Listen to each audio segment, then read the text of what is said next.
Hi, and welcome to another installment of Math Basics with Mr. Besh. This unit, we're navigating the coordinate plane, and today our objective is to identify and calculate slope. First, by definition, the slope is the steepness of a line. Now, we're going to be doing slope two ways. First, we're going to be using geometry, and then I'm going to show you pre-algebra.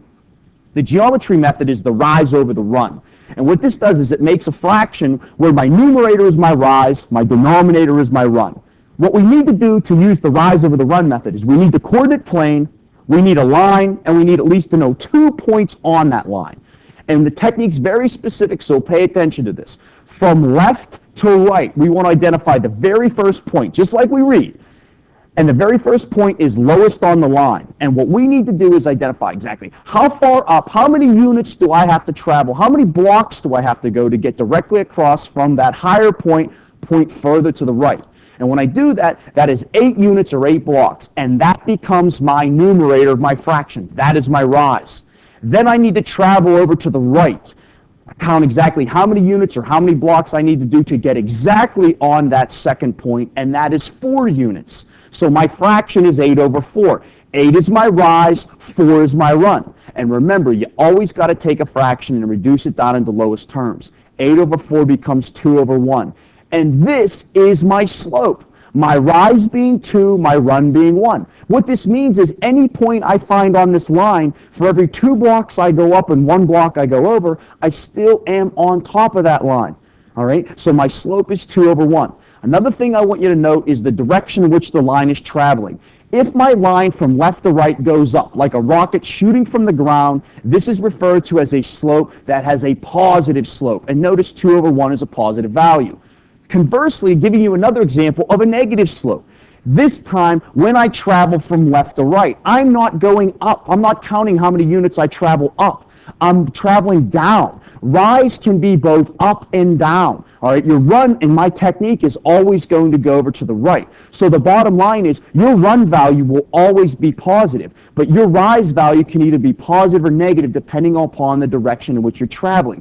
If you go up again, it's positive. If you go down here, it's negative. So now from left to right, starting with the first point, I have to travel 5 units or 5 blocks down to get directly across from my second point furthest to the right. So that becomes my rise, minus 5. Secondly, my run from left to right is 10 units from left to right. So now that becomes my run. And now I got a fraction, a negative 5 over 10, and then in lowest terms, this becomes negative 1 over 2, or negative 1/2. And this is my slope using my rise over my run technique and geometry.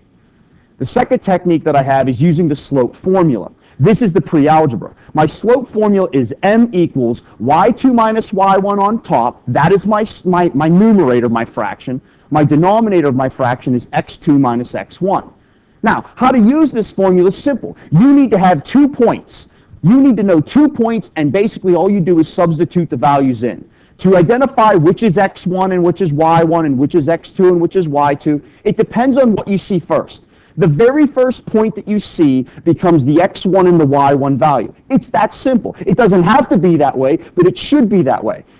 And then as a result, remember, x always comes before y in the alphabet. So inside my parentheses, my x is going to come first, then my y is going to come second. So all I do is I fill in the blanks. y2 is 5 minus y1, which is 2. And then I simplify that first. 5 minus 2 comes out to be 3 in my numerator. My denominator is x2 minus x1, which is 7 minus 3, and 7 minus 3 comes out to be 4. So now my fraction in lowest terms is 3 over 4, 3 being my numerator, 4 being my denominator. And this is my slope of my line using my slope formula. Another example, I wanted to throw one of these in here because of the double negatives. All right, take a look at this. Still y2 minus y1. So y2 is 4 minus, now I got my y1 value. y1 is negative. It's negative 1. So now in the numerator, 4 minus minus 1 is 4 plus 1, which gives me 5 in the numerator. In my denominator, I have negative 5 minus 0, which comes out to be, obviously, negative 5. And last but not least, in lowest terms, 5 over negative 5 comes out to be negative 1. And this is identifying the slope using pre-algebra and the slope formula. I hope you found this lesson both helpful and informative on calculating the slope. Thanks.